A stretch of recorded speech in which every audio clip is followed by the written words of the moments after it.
secretario de organización, y José Félix Tezanos, al que todos conocéis también. Yo, antes de presentarles, quisiera volver a subrayar la acogida calurosa que está teniendo esta iniciativa. Son múltiples las peticiones que nos llegan de todos los territorios para que grabemos estas sesiones, para que las colguemos en la red, para que publiquemos las conferencias. ¿Por qué esta acogida tan notablemente calurosa? Ya lo hemos tratado aquí en alguna otra ocasión. Existe un interés innegable, justificado por el puro conocimiento histórico, muy interesante. Pero hemos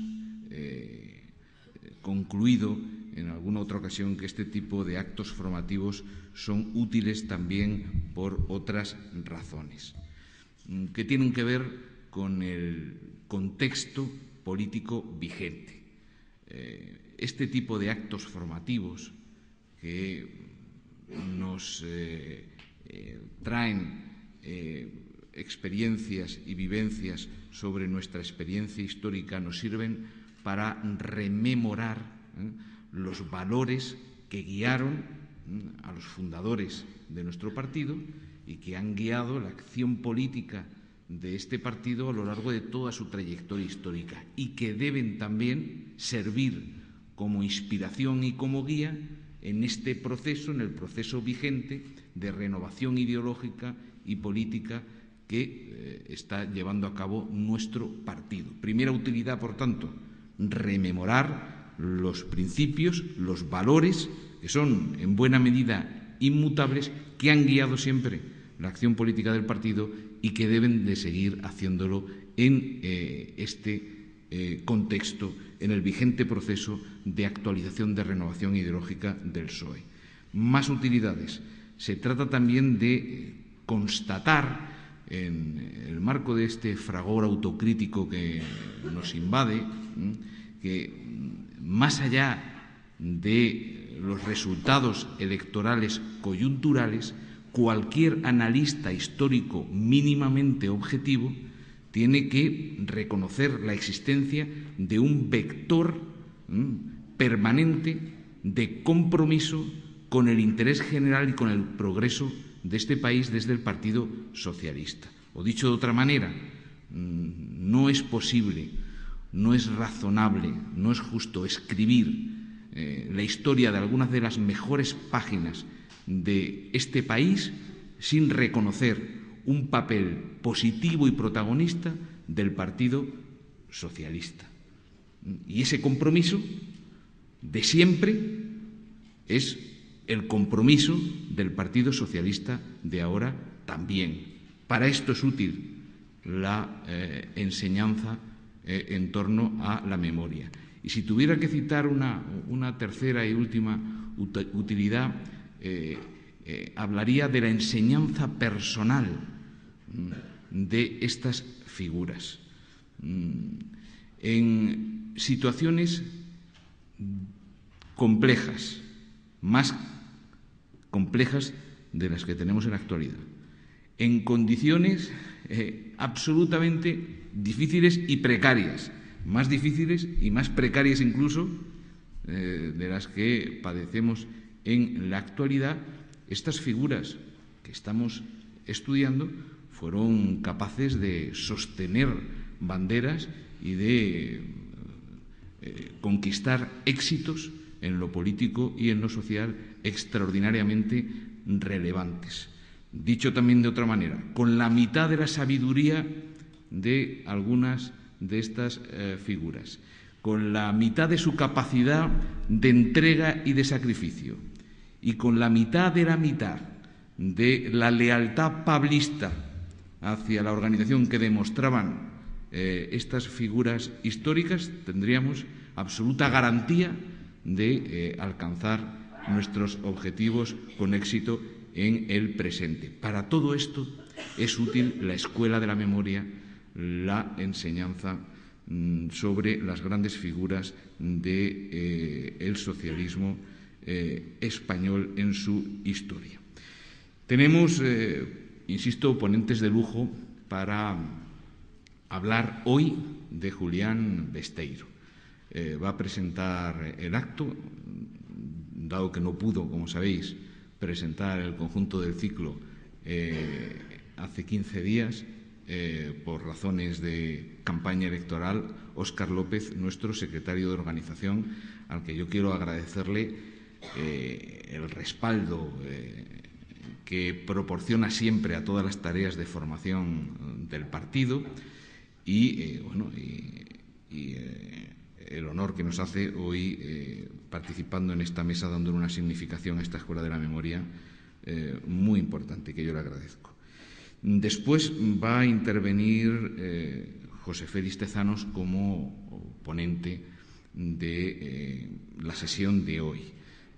Sabéis, José Félix Tezanos, aparte de amigo y maestro de quien os habla, es catedrático de Sociología en la UNED, director de la Fundación Sistema, de la revista Temas para el Debate, de la revista Sistema Digital, y a los efectos de hoy cabe subrayar, yo me atrevo a subrayar, fue secretario de formación de esta casa durante muchos años. Por cierto, los años en los que yo era trabajador de esta casa también, a mi juicio, a mi modesto juicio, el mejor secretario de formación que ha tenido nunca el Partido Socialista, y espejo en el que yo intento mirarme cada día. Pero hoy ha venido a hablarnos fundamentalmente de Julián Besteiro. Por lo tanto, vamos a darle la palabra primero, si os parece, a Óscar López y después ya nos hará la ponencia José Félix Tezanos. Muchas gracias. Muy bien, pues muy buenas tardes a todos y todas. Gracias por acudir a este acto. Empiezo por donde acababa Rafa. Decía Rafa que con la mitad de capacidad, de lealtad, de esfuerzo y de sacrificio que todos nuestros personajes históricos se podría hacer mucho más. Lo dice porque él, desde su secretaría, está trabajando con la mitad de la mitad de la mitad de lo que había en el partido. Por lo tanto, quiero empezar por decirle a Rafa Simancas, quiero reconocer públicamente la tarea que está haciendo Rafael Simancas al frente de la Secretaría de Formación, porque hoy eso que se suele decir de que hay que hacer más con menos es una realidad, pero no sabéis cómo. También dentro del partido. Y, por lo tanto, actos como este son verdaderamente un acierto, y el ciclo que ha montado Rafa Simancas, creo que no hace falta más que levantar la vista para ver el interés que esto despierta en la organización, lejos de lo que algunos puedan pensar. Seguramente este tipo de actos no serán portada de periódicos en el día de mañana, ni llenarán espacios de televisión, pero esto es lo que hace grande este partido, que la gente tenga interés en su historia, en sus raíces, en todos aquellos que pusieron en marcha este proyecto y que han hecho posible que esta organización sea la más antigua de España, la más moderna, pero la que más años tiene en España, y desde luego que haya transformado este país para hacer de él lo que es hoy y que sea, sin ninguna duda, quien va a volver a hacerlo. Por lo tanto, Rafael, muchísimas gracias por esto, por todo lo que haces todos los días, y gracias también a José Félix. Estoy aquí rodeado de secretarios de organización, de formación. Es que los de formación forman a los futuros secretarios de organización. Por lo tanto, está bien. Quiero hacer una brevísima reflexión al respecto, porque es verdad que la formación, que es algo que quizás a veces se pueda descuidar o ver en un segundo plano, insisto, seguramente no llenará páginas de periódicos ni portadas de periódicos, pero es verdad, a la que vivimos, los tiempos que vivimos, dejadme que diga, como no va a ser todos los días flagelarse, dejadme que os diga que los congresos del Partido Socialista siempre aciertan. Y este último congreso se dedicó a debatir mucho sobre formación. Y desde luego algo que salió en las 4.000 agrupaciones locales que hay en este país y que llevó muchas horas de debate y una demanda profunda era que la gente quería que se volviera a reactivar, desde luego, la formación, y por eso yo agradezco a José Félix y a Rafa la tarea hecha y la tarea que se hace en este momento, insisto, además con la mitad de recursos. Para mí es un honor estar rodeado de dos grandes maestros de los que aprendo todos los días. Por lo tanto, vamos a dejarlo en que no es el mejor de la historia, sino los dos mejores de la historia. Empate. Bien, será José Félix quien profundice en la figura de quien hoy recordamos, pero permitidme que haga unos breves apuntes. Y que lo haga comenzando por recordar a otro viejo socialista, a Luis Gómez Llorente, que, como sabéis, recientemente se fue con las botas de enseñar puestas y nos privó por eso, de forma imprevista, precisamente, de su última lección. No me gustaría seguir sin antes dar, en nombre de toda la organización, un abrazo a su mujer, Teresa, y a su hija, Patricia. Vamos a echar mucho de menos a Luis. En estos tiempos difíciles, cuando digo difíciles me refiero a extramuros, me refiero a la mucha gente que lo está pasando tan mal en este país, las ideas hacen más falta que nunca. Y cuando las ideas vienen avaladas por la experiencia y por el ejemplo, son insustituibles. Y pocos socialistas han alcanzado el grado de magisterio de Gómez Llorente, que como Besteiro tenía algo de Machadiano en su actitud intelectual. No es la única semejanza. Hace solo unos días decía Manuel de la Rocha que Gómez Llorente poseía una extraordinaria coherencia moral que se traducía en pautas de austeridad, solidaridad y autenticidad vinculadas al socialismo clásico predicado por Pablo Iglesias. Yo no sé quién encaja mejor en este perfil, si el profesor Llorente, al que está dedicado, o Besteiro, a quien tanto recuerda y sobre quien me gustaría apuntar, como he dicho antes, unas breves notas. Breve porque donde hay patrón no manda marinero y el timón lo maneja esta tarde José Félix. Por eso quiero trazar solo algunos apuntes, con forma de duda más que de certeza. Espero que esta tarde nos ayude a abarcar un personaje con un recorrido tan ancho que resulta difícil rodearlo sin perderse en el camino. Julián Besteiro es el intelectual forjado desde niño en la institución libre de enseñanza y el hombre de acción política cuya inquietud le lleva del republicanismo militante al socialismo afable que predicó. Besteiro es también el político de traje institucional, cuando lo piden las circunstancias, el líder que fue de la UGT y, por añadidura, para hacerlo más poliédrico, uno de esos santos laicos elevados a la categoría de mártires en la iconografía progresista por la ejemplaridad de su actitud. En este recorrido vital, tan intenso y con tantos frentes de trabajo abiertos, hay tres elementos que sirven de hilo conductor a Besteiro. Besteiro actúa en todo momento con coherencia, fiel a su compromiso socialista y siempre a la altura de las circunstancias. Hoy, 72 años después de su muerte, cientos de colegios de toda España llevan su nombre.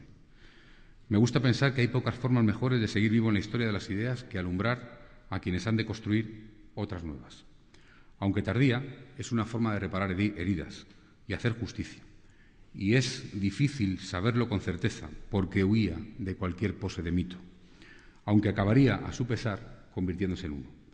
Pero, profesor como era, a Besteiro le habría gustado verse reconocido en la fachada de bibliotecas y de escuelas. Al recoger el premio Julián Besteiro, que entrega la UGT, Josefina Aldecoa, escritora y maestra en casi todas las acepciones de la palabra, abrazaba precisamente este compromiso intelectual del histórico dirigente y lo colocaba por encima incluso del político. Se entregó a la causa de la cultura para todos, hasta su muerte, recuerda la escritora. Muerte que, como todos sabemos, ocurrió en una cárcel franquista, en Carmona, en 1940, consumido por el frío, para coronar el tránsito del héroe al mito. Murió Besteiro, y cito entre comillas, al lado del pueblo que había puesto su fe en él. Escribió en 1960 desde el exilio Andrés Saborit, besteirista declarado. Ya sabéis que en el PSOE esto de los ismos tiene vieja tradición. Y encadenado espiritual y literalmente a Julián Besteiro desde que compartió con él prisión y grilletes, tobillo con tobillo. En más de una ocasión, primero en Madrid en 1911 y luego en Cartagena, tras la huelga general de 1917. También en estos tiempos donde hay huelgas y manifestaciones, conviene recordar que en aquellos tiempos huelgas y manifestaciones lamentablemente podían costar la vida. Saborit quedó deslumbrado, según idealiza en su retrato, por un tipo de barba cuidada, cuello de pajarita, distinción no exenta de modestia y una sonrisa casi permanente. Y luego lo separó la guerra.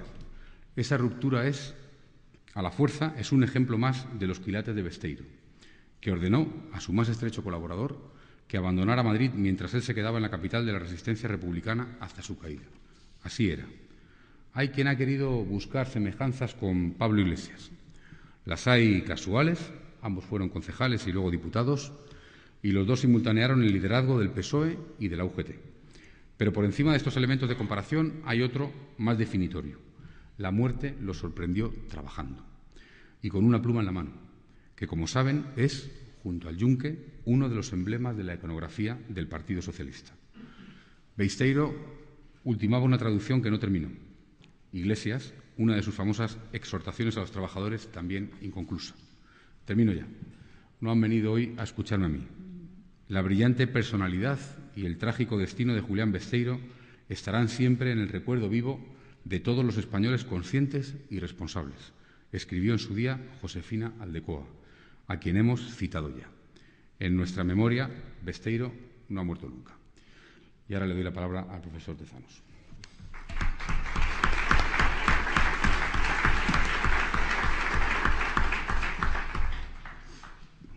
Sí, muchas gracias, Rafael y Óscar. Y para mí, desde luego, es un honor hablar aquí esta tarde de una persona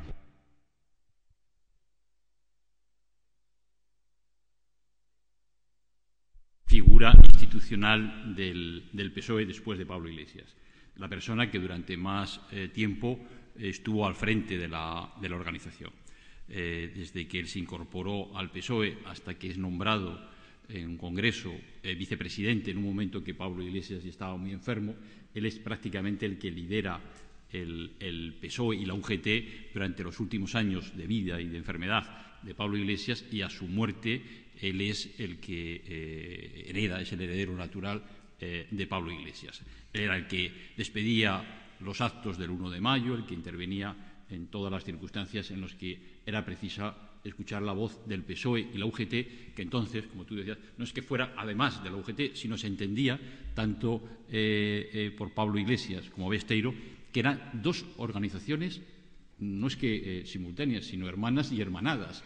Es decir, había una estrategia clara, que era defender los intereses de los trabajadores donde había que defenderlos, con la UGT en los lugares de trabajo y con el PSOE en los municipios, en la calle, en el Parlamento. Era, digamos, una estrategia conjunta que no se entendía, digamos, como algo dualizado o separado. Pues bien, esta persona que ha sido, luego fue presidente, como todos sabéis, de las Cortes Constituyentes, las que hacen las primeras Cortes del primer Parlamento de la República, que elaboró una Constitución que fue ejemplar y que se ha tomado como referencia en muchos países del mundo. Bueno, pues lo significativo es que esta persona que ocupó estos puestos institucionales y que fue tan popular, una persona enormemente popular, querido, siempre era el candidato de la izquierda, no solo del PSOE, que tenía más votos. Él siempre se presentaba por Madrid, tanto en el Ayuntamiento como en los escaños de Madrid.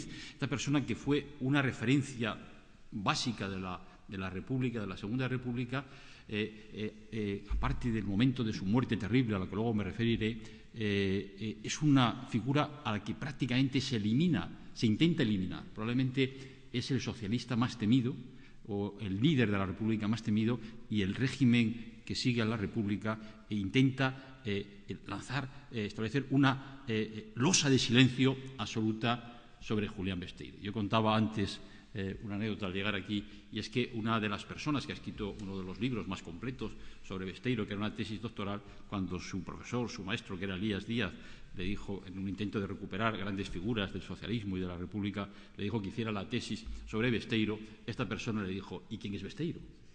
Hasta tal punto que un universitario brillante con matrículas y demás de la Facultad de Derecho no conocía la figura de Besteiro. Yo creo que eso es probablemente un ejemplo, esa reacción que hubo contra él, esa manera ignominiosa en que se le privó de la vida y de la comunidad en el último año, los últimos meses de su vida, es un ejemplo de hasta qué punto se le temía y se consideraba que era un referente, ese referente, como tú muy bien decías, que él nunca iba a ser. Él siempre huyó de la mitificación de su figura, no solo por los socialistas, sino por muchos republicanos de la época. Yo, en esta intervención, me voy a centrar, para que haya tiempo luego para un debate, en tres aspectos. Primero, su biografía personal, quién fue Julián Besteiro. En segundo lugar, en su papel intelectual y político, cuáles fueron sus principales aportaciones políticas y también intelectuales. Creo que tiene importantes aportaciones doctrinales al socialismo. Y en tercer lugar, qué ocurrió en los últimos meses de vida, en el desenlace, el final de la República y su condena y su agonía en varias cárceles. Besteiro había nacido en el año 1870 en Madrid. 1870, Madrid tenía 300.000 habitantes, era, como decían algunos, un poblachón manchego, que es una ciudad de aluvión que va creciendo rápidamente, en los años posteriores crece, en una España también terrible. Era España, y todavía tenemos algunas herencias desigualitarias, uno de los países más desigualitarios de Europa, más atrasados, en el que todo estaba en manos de una pequeña oligarquía de unas cuantas docenas de familias que lo tenían todo, lo controlaban todo. Y la población pues estaba sumida no solo a la necesidad, sino también a la ignorancia. Un país muy atrasado en lo educativo. Tener en cuenta que en ese contexto, el que vive, que conoce Besteiro sus primeros años, pues más del 75% de la población española no sabe leer ni escribir. Y entre las mujeres esa proporción llega al 90%. El que fue catedrático de instituto contaba eso, que en su instituto no había mujeres prácticamente, no había mujeres que pudieran, digamos, realizar un nivel de enseñanza. Y en ese contexto había un partido que tenía una significación muy netamente obrera, era un partido 100% obrero. Es un partido, como todos sabéis, y se hablaría, me imagino, en la primera sesión, era un partido que había surgido, digamos, del movimiento de la Internacional, a partir de lo que entonces era el sector que estaba más vinculado a los postulados de Marx frente a los postulados de Bakunin y de los anarquistas. Era un sector minoritario. Durante algún tiempo hay burlas, y lo contaba Pablo Iglesias, le llamaban el minúsculo partido, porque era un partido pequeño, cohesionado, serio.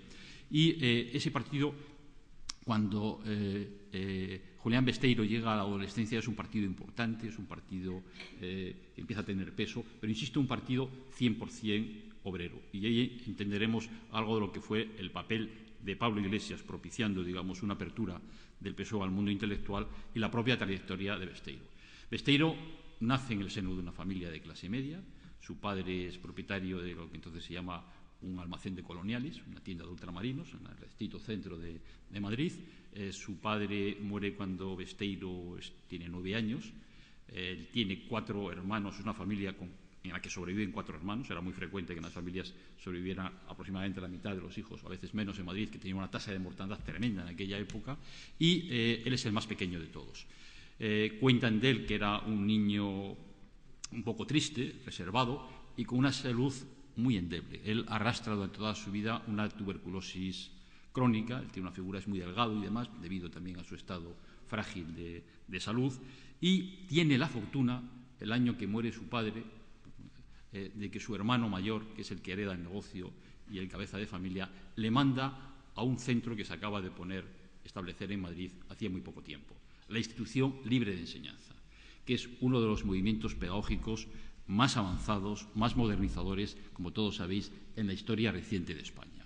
Es un movimiento de vanguardia para la época, que fomenta la educación reflexiva, abierta, poca memorización, nada memorización, muchas excursiones. En fin, los maestros, los educadores son líderes de los alumnos, son compañeros suyos, y él tiene la fortuna, y verdaderamente en la España de la época, incluso para nosotros todos, yo creo que sería una fortuna hoy en día tener entre sus maestros en la Institución Libre, aquel colegio, que era un colegio, a Francisco Giner de los Ríos y a Manuel Bartolomé Cosillo.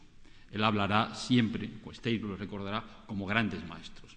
Con esas referencias, él estudia ahí, tiene un aprobado raspado en el Instituto San Isidro, no les hacía memorizar, aprueba por los pelos, estudia filosofía, y filosofía ya saca sobresaliente, y se presenta a unas oposiciones, reproduce, digamos, el ideario de los carrusistas y los institucionalistas, de dedicarse a la pedagogía, a la enseñanza. Una España en la que necesitaba, como yo decía, era pan, escuela, enseñanza y pocas cosas más, como elementos básicos en aquel momento, en aquellas circunstancias. Hace oposiciones a una cátedra de instituto, la saca con 25 años y se va a la tierra de su padre era de Lugo, pero él se va a Orense. 3 años después, a los 28 años, pide el traslado a Toledo, viene a Toledo y ahí pasa un largo periodo de su vida, hasta que a los 42 años, ya una edad incluso tardía para la época, los catedráticos llegaban antes, saca la cátedra de lógica de la Universidad Central, como se llamaba, la Universidad de Madrid, que estaba en el caserón de San Bernardo, que era donde él acudía a dar sus clases, en la calle San Bernardo, el viejo edificio de la universidad. Y él le animan, sus amigos, él no tenía la idea en principio de presentarse en ese momento a cátedra de universidad, le animan sus amigos de la Institución Libre de Enseñanza, le dicen que hay vacante una cátedra, y la saca en competencia con personas que ya eran catedráticos y querían acceder a la cátedra de la Universidad Central de Madrid. Ese mismo año, el año que saca la cátedra, pide el ingreso en el PSOE. Él había conocido a Pablo Iglesias en el año 1911, en el que Pablo Iglesias acude a Toledo, invitado por él a dar una conferencia. Él es, en ese momento, concejal de Toledo por un partido republicano, estaba la mayor parte de la gente de la Institución Libre de Enseñanza, y previamente a estos años él había, utilizando, digamos, las becas, las ayudas que da otra gran institución, inspirada en el mismo espíritu institucionalista, la Comisión de Ampliación de Estudios, la Junta de Ampliación de Estudios, quiero decir, acude un año al Reino Unido a estudiar. Allí conoce también todo el pensamiento socialista, los fabianos, toda la riqueza del pensamiento socialista, laboralista en aquel momento. Pasa un año en la Sorbona, donde también conoce el pensamiento de los socialistas franceses. El Partido Socialista francés es un partido muy vigoroso, con mucho movimiento intelectual, con mucha presencia de intelectuales y libros y de grandes debates. Y también, posteriormente, acude a Alemania, donde pasa 2 años y medio, casi 3 años, con una beca medio renovada y demás de la Junta de Ampliación de Estudios. Aunque al principio él va a Alemania a estudiar a Kant, y de hecho traduce una obra de Kant, allí tiene contacto inmediatamente con los neokantianos, que practican también, son parte de los sectores que animan el socialismo, conoce un partido muy potente entonces, el Partido Socialdemócrata Alemán, y lee directamente primero los libros o los escritos de Kautsky y Bernstein. En Alemania en aquel momento hay un gran debate entre 2 líneas, 2 grandes corrientes de interpretación de ese sector, el sector que no era anarquista, el sector marxista de la Internacional de esa herencia, y él lee también directamente a Marx. Posteriormente, él dice que él se hace socialista durante su estancia en Alemania, leyendo directamente los grandes pensadores del socialismo. En cualquier caso, en el año 11, que ya tiene amistad con Pablo Iglesias, él da una conferencia en la Casa del Pueblo de Madrid sobre la guerra de Marruecos, lo cual le vale un primer encarcelamiento y una primera represión. Pero lo cierto es que hasta que él no saca la cátedra, y probablemente para evitar tener problemas en la cátedra en la España de aquella época, él no hace el ingreso formal en el Partido Socialista. Y aquel mismo año, con 43 años, también se casa con el amor de su vida, su mujer, Dolores Cebrián, que es catedrática de una escuela de magisterio, escuela normal donde se formaban los maestros en aquel momento. Son 2 cambios en su vida. Rápidamente, Pablo Iglesias, que ve en él una figura importante para el futuro del socialismo, le promociona a presidir una federación de la UGT inmediatamente, la Federación de Oficios Diversos. No existía todavía la Federación de Trabajadores de la Enseñanza, y en el Congreso de 1915 le nombra, o se le elige, aunque la autoridad de Pablo Iglesias en aquel momento era absoluta, se le elige vicepresidente. El vicepresidente es el número 2, el número 1 en aquel momento es el presidente. Es un partido que está organizado de manera un poco distinta a la actual. Él, a partir de ese momento, tiene un liderazgo muy activo. Es una persona, insisto, querida, muy activa en las filas internas del movimiento obrero de la época, en el Partido Socialista, pero en el año 17, si queréis, sería interesante, si hay coloquio luego, que volvamos sobre la huelga revolucionaria del 17, en la que en España hay una situación tremenda de aumento de la carestía de la vida, de aumento de los precios, de congelación de los salarios, unas circunstancias internacionales complicadas. El PSOE, que previamente ya desde el año 16 estaba buscando una línea de entendimiento con la CNT, la otra gran central sindical, y en el año 16 habían convocado una gran huelga de reivindicación por los suministros, los precios básicos, las garantías, para la gente que pasaba hambre en aquel momento. Pues esa huelga del 16 tiene un gran éxito, y él anima, es uno de los impulsores dentro del PSOE, que está ejerciendo ya el liderazgo práctico del PSOE, de hacer la convocatoria de la huelga revolucionaria del 17. La huelga del 17 es un fracaso, no solo porque al comité de huelga le detienen previamente en la preparación, que tenía un piso en el que estaban organizados y demás, intentando organizar la huelga, sino porque tiene muy poco seguimiento. A todo el comité de huelga, encabezado por Besteiro, les condenan Aurelio lo recordará mejor que yo, que es un gran experto, a cadena perpetua, les condenan a cadena perpetua, y van todos al penal de Cartagena. Nada más llegar al penal, lo primero que hacen el peluquero les corta el pelo a cero y les arrasa la barba a los que tenían barba, entre otros Besteiro. La primera figura, y tú hablas de la barba de Besteiro, sin embargo, en las fotos que nosotros tenemos de él, ya está sin barba, cuando sale del penal de Cartagena ya no se vuelve a dejar a crecer la barba. Y entonces Besteiro se convierte, por el impacto que tiene la huelga y todo el proceso y la petición de amnistía posterior, en una figura política nacional de primera magnitud. A la muerte de Pablo Iglesias, como algo natural, él encabeza el PSOE. Él se opone a los pactos y a las conspiraciones, como él dice, de San Sebastián, que a través del mecanismo de presentar candidaturas a las elecciones municipales acaba con la monarquía, con aquel momento de la monarquía. Él sostiene, liderando el PSOE, que lo prioritario del PSOE es el programa del PSOE, y se opone, pero bueno, acepta la República y de hecho es nombrado presidente de las Cortes Constitucionales y tiene un gran papel conciliador, un papel de integración, de hacer una Constitución. Yo quería destacar, antes de pasar al segundo aspecto, no me alargo mucho, 3 facetas de la vida de Julián Besteiro. ¿Quién fue realmente Julián Besteiro? Quería referirme como persona, como profesor y como político. Como persona, todo el mundo no lo ha pintado como alguien afable, serio, respetuoso, elegante, siempre muy trajeado, bien trajeado. E incluso el fiscal es curioso, porque el fiscal militar, en el juicio sumarísimo que se le abre cuando termina la guerra civil, en el que le piden pena de muerte, el fiscal intenta explicar diciendo que aquello era una especie que, en fin, no tiene que reconocer que era una persona elegante, respetable, intelectual, y decía que con eso, con su elegancia, con su elegancia, lo que se intentaba es hacer asimilable el socialismo a las clases medias, pero aquello era un engaño, era una fachada.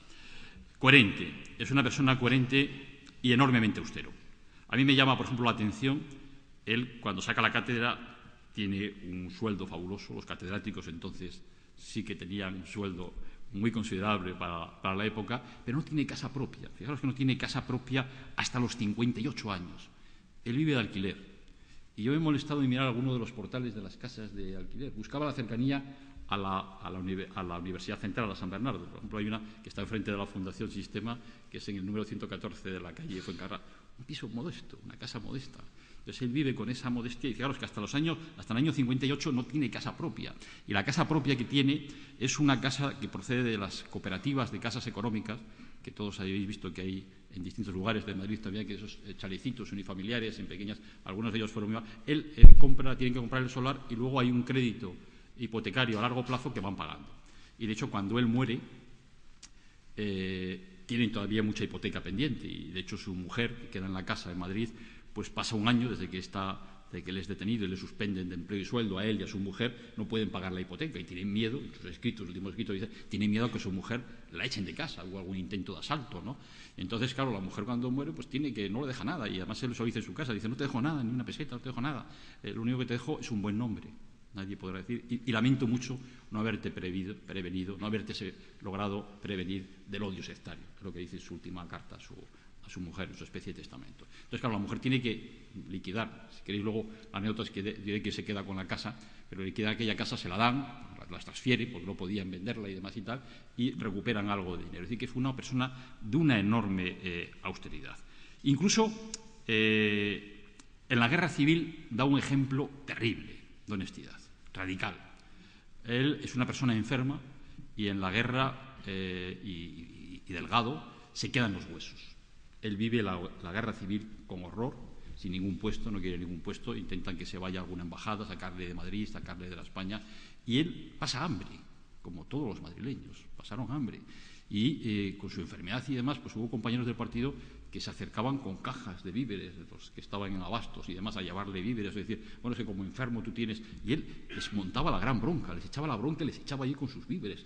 Él decía que él iba a vivir como vivían los madrileños, con el suministro, con el racionamiento de guerra.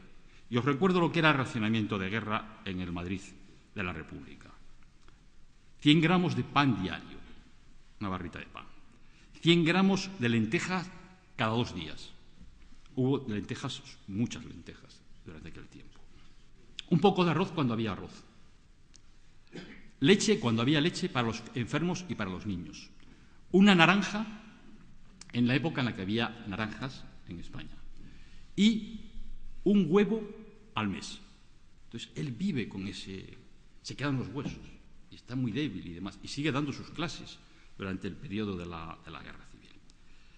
Como profesor, pues los que le conocieron dicen que era un profesor elocuente, muy didáctico, le gustaba explicar paseando, al modo de los viejos maestros de la Institución Libre de Enseñanza. Los les explicaban las cosas en las excursiones, en las visitas y demás y tal. Entonces, lo que quería era hacer reflexionar a sus alumnos, que pensaran. Los que han hecho incluso estudios dicen que era un profesor benévolo, no era un hueso. Y sobre todo era imparcial. Él lo que intentaba era llevar, no era un profesor doctrinario, él tenía su seminario, tenía un seminario sobre ideas políticas y demás, pero él, incluso hay personas posteriormente en memorias falangistas y monárquicos que se extrañan, que tenían miedo, ese rojo y ateo, terrible y demás y tal, iban a sus clases al principio y se encontraban con que al final gente brillante, que eran buenos estudiantes, les daba sobresaliente, lo decían sorprendidos, decían, bueno, este hombre siendo de ideas distintas, bueno, él era un profesor imparcial. Eso es lo que me cuenta, y un gran profesor. Insisto que incluso durante la Guerra Civil, desde que pierde su posición de mayoría en el PSOE, desde que queda en minoría, él se incorpora a sus clases con toda normalidad y en la Guerra Civil da clases. Y es decano de la facultad, de hecho, durante ese periodo. Y como político, tercera faceta. Pues yo creo que como político era una persona entregada, a partir del ingreso en el PSOE, en cuerpo y alma, a la causa del socialismo. Era coherente, él estaba obsesionado con ser coherente, estaba dispuesto a ser coherente hasta la muerte. Era un conferenciante, según nos cuentan, reflexivo, didáctico, entendía el socialismo como pedagogía, quería explicar. Incluso hay algunas anécdotas, no era un orador vehemente, en aquella época había grandes oradores en el Partido Socialista, o sea, Carguallero, Indalecio Prieto, y oradores magníficos, parece ser, ¿no? Y él era sosegado, en fin, también tenía... Pero, por ejemplo, contaba la anécdota Azaña, en sus memorias, que cuando él es presidente de las Cortes Constituyentes elegidos y da el discurso, que es un discurso importante, las Cortes de la República, pues hace un discurso pedagógico, reflexivo. Y dice Azaña, que era un poco malvado, que el propio Prieto, al final del discurso, dijo, menudo churro. Prieto no lo escribe, pero bueno, no había hecho una cosa emocionante para aquel momento. Siempre el didactismo de la gente de la Institución Libre de Enseñanza. Es una persona, sobre todo, que en el partido demostró saber estar en mayoría y en minoría. Estuvo muchos años en minoría y estuvo los años finales en minoría. Cuando estaba en mayoría, era una persona que procuraba integrar, escuchar las opiniones, que hubiera debate, que hubiera participación, apoyaba a las minorías. Era una persona que perdía votaciones y las perdía con toda deportividad. Es que no pasa nada en los partidos políticos porque se vote y que se pierdan o no se pierdan votaciones. Y tenía esa deportividad, probablemente un espíritu un poco británico, eso como una flema británica. Y cuando está en minoría, sabe también estar en minoría. Lo dice varias veces. Contra los que le piden que organice un grupo, él no organiza un grupo. Incluso cuando está en mayoría y es presidente, evita... hay gente que dice hay que copar todos los puestos por los afines. No, él evita esa práctica. Él quiere un partido, digamos, plural, integrador. Y cuando está en minoría dice, yo no levanto bandería, yo no voy a hacer un grupo, no hace un grupo de besteiristas, con todo el crédito que tenía. Dice su postura y la mantiene. Algunas veces le convocan a algún acto público del partido y dice, yo no puedo estar porque voy a tener una postura discrepante, él se opuso totalmente a la guerra y a la última etapa. Pero era una persona, insisto, que sabía estar en mayoría y en minoría. Y era una persona también integradora desde el punto de vista institucional. En las discusiones de la Constitución, lógicamente, hay problemas. Como siempre, como hubo también en la Constitución española nuestra, de la actual democracia. Y él era la persona que integraba, era el presidente, a veces delegaron con él, hizo soluciones y buscó soluciones, con lo cual le crearon también una imagen popular de persona que sabía resolver los problemas. Era una persona para las circunstancias difíciles y se ofrecía a las circunstancias difíciles, no le importaba quemarse, y se quemaba en las circunstancias difíciles, pero intentaba buscar las soluciones. Y como os decía al principio, era una persona muy querida, es decir, es el político republicano que tiene más votos en todas las elecciones. Y en las elecciones internas del PSOE lo mismo. Sabéis que entonces, toda la historia del PSOE hasta aquel momento, a todos los candidatos del PSOE se les elegía por escrutinio universal directo. Cuando alguien habla de primaria, digo, es que no está inventado ya, es que en el PSOE se hacía con una urna, se ponía una urna y acudía todos los afiliados y afiliadas a la Casa del Pueblo a votar. Y él siempre salía con mayoría, era el que tenía más votos, excepto cuando se eligen los candidatos para las elecciones del Frente Popular en el 36. Le ha quedado ya en minoría y en aquellas elecciones Caballero prácticamente más que le dobla. En las elecciones internas del PSOE le saca más del doble de votos que los que tiene Besteiro. Es decir, que él no está en minoría entre los núcleos dirigentes, sino entre los afiliados que habían evolucionado hacia posiciones más radicales. Sin embargo, en las elecciones del Frente Popular, las elecciones del 36, es el candidato del Frente Popular que tiene más votos. Es el número 1 en la candidatura de Madrid. Y Largo Caballero aparece en el lugar 13º. Es decir, que ese calor de apoyo popular no lo pierde en ningún momento. Y vive pues la guerra con auténtico horror. Él vive la guerra horrorizado, dolido. O sea, la guerra para él es también un sufrimiento, por el sufrimiento que padece el pueblo de Madrid, al que se encuentra muy vinculado. Pasa hambre, pasa terror, y sobre todo lo que le horroriza son las muertes y los fusilamientos. Él intercede, es una persona que intercede por muchos presos políticos en la zona republicana. Hay muchas personas que en sus memorias cuentan que le vieron en dependencias oficiales con su sombrero, siempre iba con sombrero, sentado pacientemente a que algún cargo le recibiera, alguien le veía y decía, hombre, no sé qué, pase usted, don Julián y tal. Pero bueno, él siempre iba a interceder por alguien. Salvó la vida a mucha gente, que luego no, en su juicio sumarísimo, dieron la callada por respuesta. Entre otros a Ruiz Jiménez, a los hermanos Ruiz Jiménez, que Ruiz Jiménez yo se lo he oído contar y demás, que además muchas de las personas que intercedía por él luego iban a unas embajadas, se escapaban y acababan en las filas del ejército franquista. Pero él intercedía por las personas, él pensaba en las personas y pensaba, digamos, que la persona debe ser lo primero en política. Y no quiere participar, insisto, cuando está Madrid ya en guerra y España en guerra, no quiere participar en la guerra. Dice que no quiere participar, que eso es horrible, que eso va a ser un retroceso tremendo para España, para los trabajadores durante muchos años, que eso hay que evitarlo, ¿no? Pero, sin embargo, aunque no quiere participar en nada, cuando se produce la coronación de Jorge VI en el Reino Unido, en mayo del 37, Azaña le llama. La invitación es Azaña. La Corte británica invita, que apoyaba a la República en aquel momento, invita al presidente de la República, a Manuel Azaña, a la coronación de Jorge. Y entonces Azaña no va y le llama, y muy en secreto, tiene con él 2 reuniones en secreto, una de ellas incluso en una caseta en un aeropuerto, el aeropuerto de Manises en Valencia, tiene ahí para que no les escuche nadie, y demás le encomienda hacer, porque él conoce gente, porque él es miembro de la comisión ejecutiva, del comité directivo de la Internacional Socialista y acude a las reuniones y les conoce a todos. Entonces les pide que interceda con el gobierno británico, Azaña, para buscar un armisticio. Estamos en el año 37. Él va, se entrevista con Anthony Eden, que entonces es el secretario del Foreign Office, es decir, el Ministerio de Exteriores británico, y le dice que quiere llegar, que tiene una encomienda del presidente de la República Española para ver si es posible llegar a un armisticio y acabar con la guerra. Llevamos menos de un año de guerra. Ya había habido derrotas importantes y retrocesos del ejército de la República. La mayor parte del ejército está en el bando rebelde. Entonces, él se entrevista con Eden y, de hecho, el gobierno británico, a través de sus embajadas, hace consultas con Moscú, con Berlín, con Roma y con París. Y esperan las respuestas. Las respuestas que se producen es que Roma y Berlín consultan inmediatamente con Franco. Franco tiene un escrito, que está documentado, que existe, en el que les dice que no, que los nacionalistas van a combatir hasta la muerte, hasta la victoria final. Que eso es una detracción. Y el Ministerio de Exteriores italiano manda al gobierno británico un mensaje diciendo que eso impediría, ese armisticio es un engaño y que impediría el triunfo del fascismo en España. Son palabras literales de los italianos, del gobierno italiano en aquel momento. Pero Besteiro, al llegar a Madrid, a pesar del éxito aparente de esto, se encuentra que Azaña ni le pregunta por el resultado de su gestión. Mientras tanto, Azaña había maniobrado, se había quitado, que era probablemente el propósito, a Largo Caballero de la jefatura del gobierno y había nombrado a Negrín, con lo cual se había garantizado el apoyo de la Unión Soviética en aquel momento a la causa de la República, con todas las consecuencias que esto tiene posteriormente. Y bueno, pues lo contaba Óscar, es decir, en Madrid, pues al final el ejemplo que da es cuando todo el mundo abandona Madrid y demás. Al final, luego me detendré un momento en esto, pues él da el ejemplo de que él se queda en Madrid.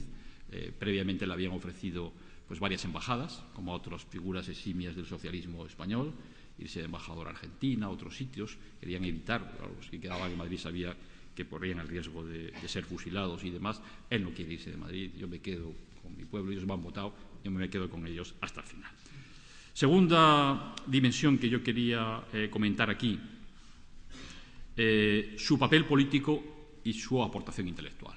¿Qué significa la incorporación de Besteiro a la vicepresidencia del PSOE primero y luego a la presidencia a la muerte de Pablo Iglesias? Como os decía antes, Pablo Iglesias era consciente, igual que las personas que lo acompañaban en aquella aventura de desarrollar un gran partido, la cuna de un gigante, que era la Asociación del Arte de Imprimir y demás, ese gran partido socialista, que el Partido Socialista, si quería tener opciones de liderar España, que era necesario que liderara España, tenía que incorporar a los intelectuales, como habían hecho el Partido Socialdemócrata Alemán, como estaban haciendo los franceses. Pablo Iglesias, como sabéis, representa al PSOE en bastantes reuniones de la Internacional y es consciente de todo ese movimiento que está viendo. Es decir, que no es solamente un partido obrero, tiene que ser un partido que agrupe otros sectores de la sociedad y que demuestre capacidad de liderar los partidos, los países en un sentido más amplio. Y entonces, la verdad es que la historia del PSOE en las primeras etapas es un partido muy obrerista, como yo decía.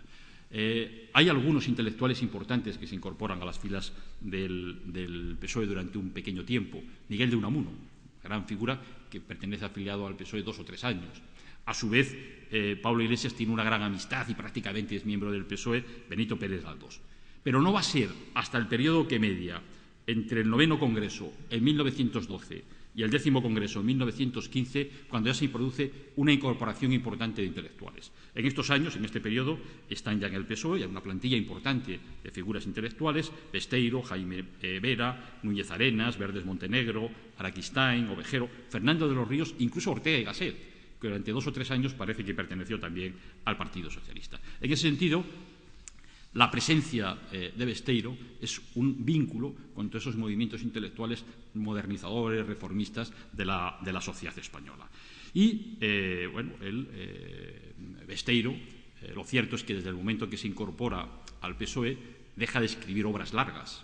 Todas las obras largas que él tiene, excepto su libro Marxismo y Antimarxismo, que es su discurso de entrada en la Academia, año 1935, de Ciencias Morales y Políticas, sus obras más sustantivas, científicamente, por llamarlo de alguna manera, son antes de la incorporación al PSOE. Cuando se incorpora al PSOE, como yo decía antes, se dedica en cuerpo y alma al PSOE, no se dedica a ninguna otra cosa. Y claro, y toda su producción se produce básicamente en forma de artículos.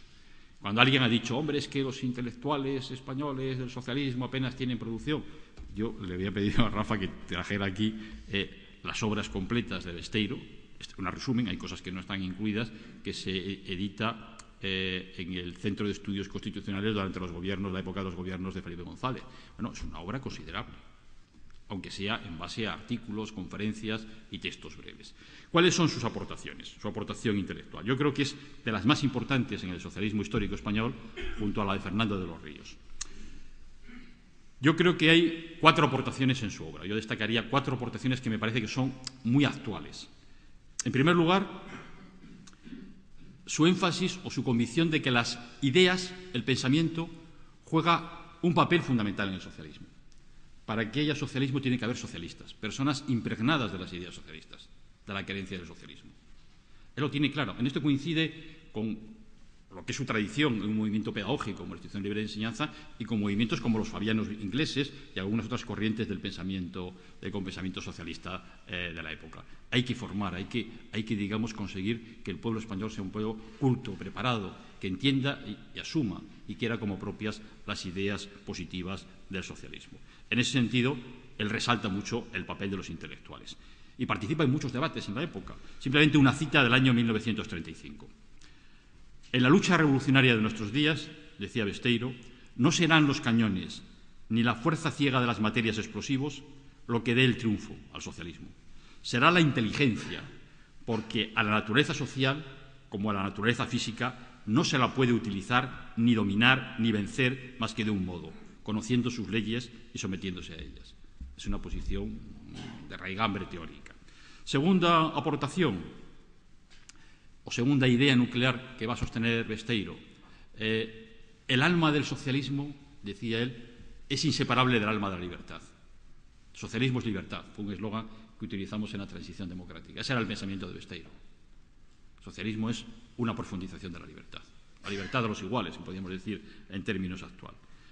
Y en algunos escritos, él va a insistir mucho en estos años en la importancia de la vía democrática, de la democracia, el papel fundamental del socialismo parlamentario, del Parlamento, las instituciones, la vía, digamos, y su oposición radical a cualquier dictadura, a cualquier intento de bolchevización del movimiento obrero. Claro, daros cuenta que él refleja los debates de la época. El debate de la época es, en primer lugar, el debate de la fundación, digamos, de la Internacional Comunista, las famosas 21 condiciones en las que hay un lugar a un debate muy vivo en el seno del PSOE, y de ahí la escisión comunista, los que no aceptan la votación mayoritaria del Congreso en su momento y se van. Pero claro, ahí estaban muy impregnados, es decir, bueno, no, nuestro modelo es un modelo democrático, no centralista ni centralización, no de lo que luego en la guerra civil, en los años previos y demás también se hablaba como la estrategia bolchevique o de hacer una revolución de otro signo distinto. Él se opone también, se opone muy activamente a la huelga revolucionaria del 34. En ese sentido, su tercera aportación, el tercer criterio vinculado a los anteriores, es lo que él llama el socialismo constructivo. Tanto el socialismo y el alma de la libertad es un título de un artículo suyo, como el socialismo constructivo es el título de otro artículo también. Pero el socialismo constructivo, que él entiende como el socialismo al que se llega paulatinamente y de manera democrática, en base a la libertad, sin cuestionar en ningún momento la libertad, pero que es un socialismo que se va desenvolviendo por etapas y que comprende, él no utiliza esa expresión, pero lo que posteriormente se ha calificado en el debate como la profundización de la democracia.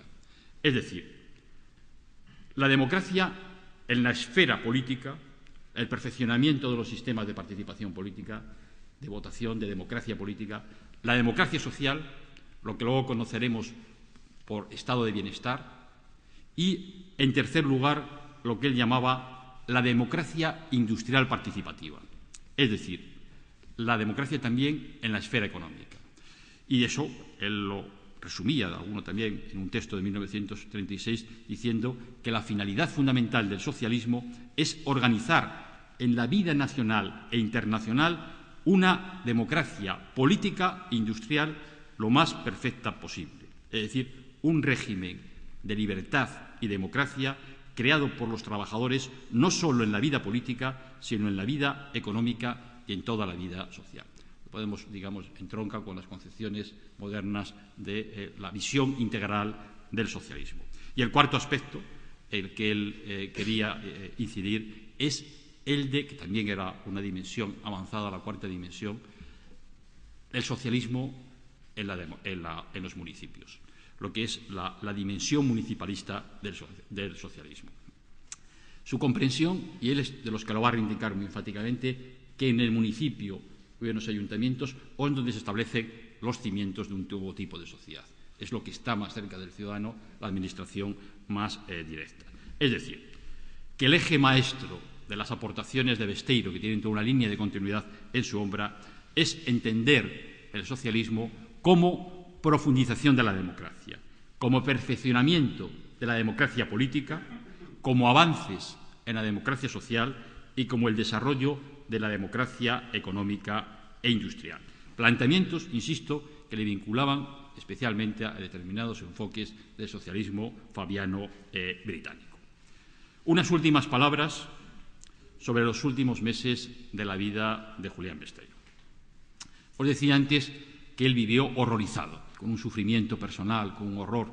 Él pensaba en la civilización, el progreso, y de pronto se encuentra con los cañones, las explosiones, la violencia desatada. Cuando se desata la violencia es terrible. Los que hayan vivido situaciones de ese tipo debe ser verdaderamente horrible. Y lo vive con esa situación, digamos, de dolor profundo, permanente y constante. Él, desde hace un principio de la guerra, de los primeros movimientos y de la primera situación y los contactos internacionales que mantiene, hay gente del mundo internacional que le visita, del Reino Unido, de Francia, visita de su pequeña casa, una cooperativa esta de viviendas económicas. Él sabe que la guerra está perdida, que es imposible frente a la potencia militar de Italia, de Alemania, con todas sus unidades y demás y tal, que no hay posibilidad de que República hace todos los esfuerzos y sobre todo pierde apoyos. Y hay un momento final en el que Madrid ya está aislado. El gobierno se ha ido a Valencia. ¿Pero por qué se ha ido el gobierno de la República a Valencia? Porque desde allí, por mar o por aire, se puede escapar. Y de Madrid puede ser una ratonera. Hay un momento en que Azaña, presidente de la República, dimite, pero no solo dimite, tenerlo en cuenta, y eso lo podemos decir aquí, a lo mejor no hay que decir no, se va, dimite y se va, se queda en Francia, no vuelve. En las trincheras que defendían Madrid, por la Casa de Campo, por la ciudad universitaria, el puente de los franceses, hay parte del ejército de la República desmoralizado que abandona el frente. Hay un momento en que hay una estrategia de organizar, una consigna, una defensa numantina de Madrid, con el famoso eslogan de nos salvamos todos o perecemos todos, como Numancia, es decir, una resistencia que sea un ejemplo para el mundo y demás y tal, pero va a ser una masacre, un sufrimiento terrible, una mortandad, empieza a haber incluso enfermedades ya en Madrid, y ya el golpe definitivo es que las dos potencias aliadas, amigas, con comillas, menudos amigos en aquel momento, Francia y el Reino Unido, reconocen ya al gobierno de Franco. Reconocen al gobierno de Franco. Hay un intento, si alguien lo pregunta en el debate, lo podemos ampliar, pero yo creo que no merece probablemente la pena entrar en más detalles. Hay un momento en el que, frente a esa estrategia numantina que viene dictada por una cierta línea determinada, pues tanto el PSOE, representado por Wenceslao Carrillos, el padre de Santiago Carrillo, la CNT, Izquierda Republicana, Unión Republicana, UGT, los anarquistas que había dicho, y los militares profesionales de la Defensa de Madrid, entre otros encabezados por el jefe de la Defensa de Madrid, que es el coronel Casado, pues ocupan el poder. En Madrid hay una ocupación de facto del poder y le piden a Julián Besteiro que encabece eso que llama la Comisión de Defensa Nacional, cuyo objetivo es rendirse. Y se lo explican a Besteiro. Besteiro dice que no, que es una operación militar y que tiene que ser un militar. Pero al final le insiste y Besteiro acepta formar parte de esa comisión de defensa y desde los sótanos del Ministerio de Hacienda, donde está el pueblo de Madrid, vuelve a escuchar la voz de aquel anciano ya enfermo que les explica la situación, que les dice la verdad en contra de la propaganda que habían estado escuchando. La guerra está perdida, hay que intentar buscar una paz honrosa y pensar en el futuro. Entonces, durante varios días, los militares de la República, de Casado y demás, entablan contactos con el ejército que rodea, que tiene asediado Madrid, e intentan llegar a una rendición, ellos piensan, una rendición honrosa que evite las represalias de la población y demás. Les entretienen durante una serie de días, les cuentan cosas, dejan que el ejército ya, la gente se retire del frente, se empiezan a retirar y les dicen que ni hablar, que rendición absoluta y que se retiren, que van a entrar las tropas. De hecho, el último número del Socialista, que es tremendo, el último número del Socialista que se publica en el Madrid asediado con aquel anciano, aquella comisión de todos los partidos y fuerzas, excepto los comunistas, el último número del Socialista dice: nos hacen la guerra porque queremos la paz, o nos quieren continuar haciendo la guerra porque nosotros queremos la paz. Y entonces, bueno, pues lo único que les dicen el ejército franquista es que les van a dejar vía libre para que escapen, por avión, por los medios que sea. Se va todo el mundo, se va absolutamente todo el mundo. Le intentan convencer a Besteiro que se vaya y él dice que él no se va. Le dicen, pues es que le van a poder fusilar, don Julián, le llamaban con mucho respeto. Dice, ya lo sé, eso es la situación.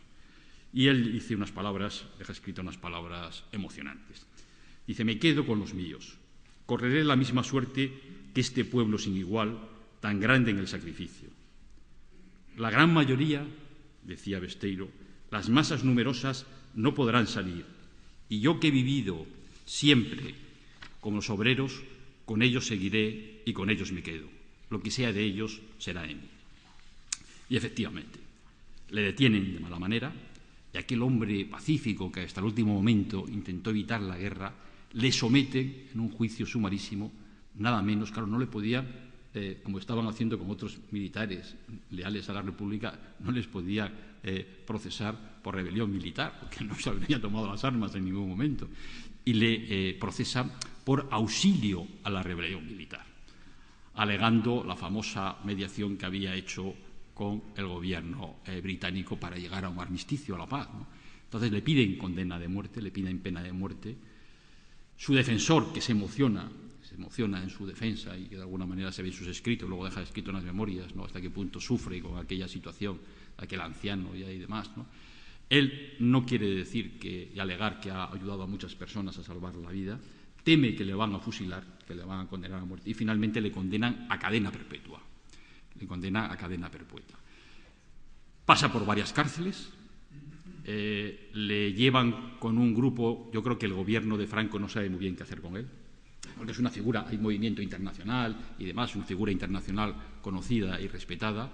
Le llevan al monasterio de Dueñas, donde hay pues, una veintena de curas vascos que están allí, un monasterio, le tienen ahí un tiempo, y finalmente decide alguien que tienen que llevarle a una cárcel de verdad.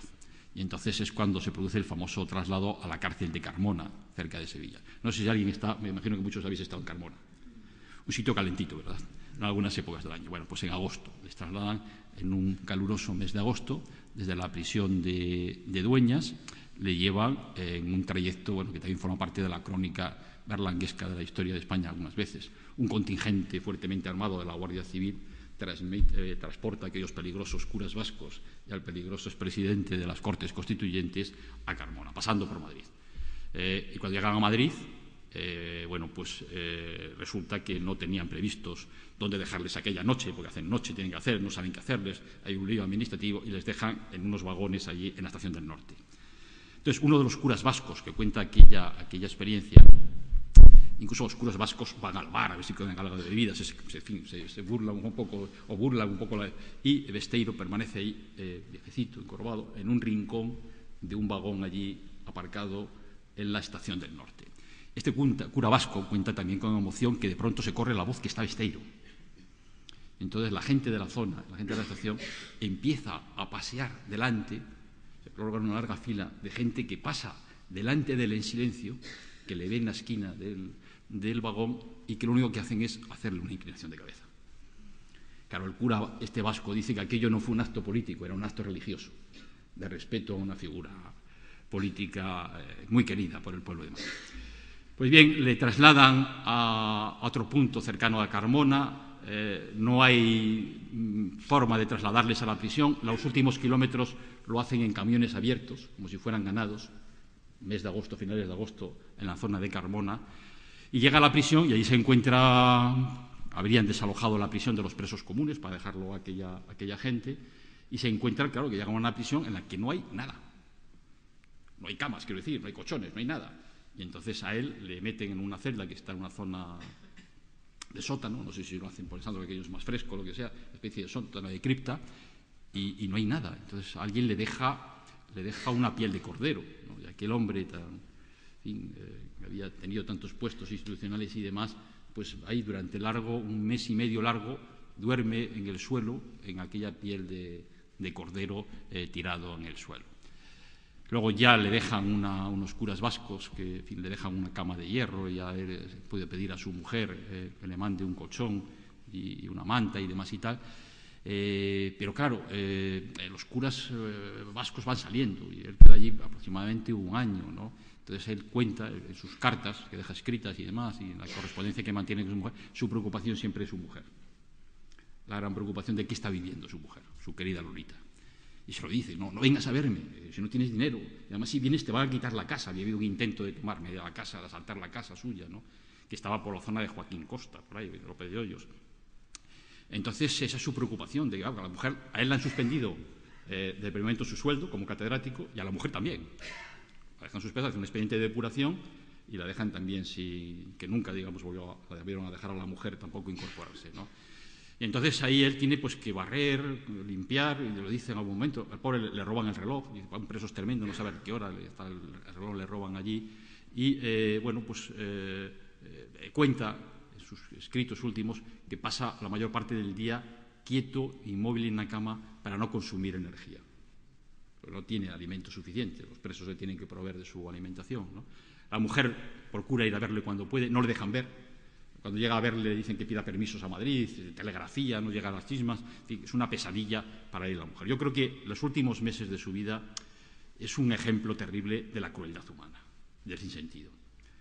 Finalmente él tiene una enfermedad, se infecta, con sus tareas de limpieza, se pincha con unas escobillas que tiene, pues no sabe ni cómo hacerlo y demás y tal, y tiene una infección generalizada. Entonces a la mujer la llaman, alguien la dice que está muy enfermo y acude, siguen sin dejarle verle varios días, y ya cuando le dejan ver, a Besteiro está agonizando. Se encuentra el pobre Besteiro, se intenta ponerse en una cama, está hinchado por las infecciones. Le estaban tratando de una enterocolitis, a base de darle un vaso de leche al día. Y lo que tenía era una septicemia, una infección generalizada por el cuerpo.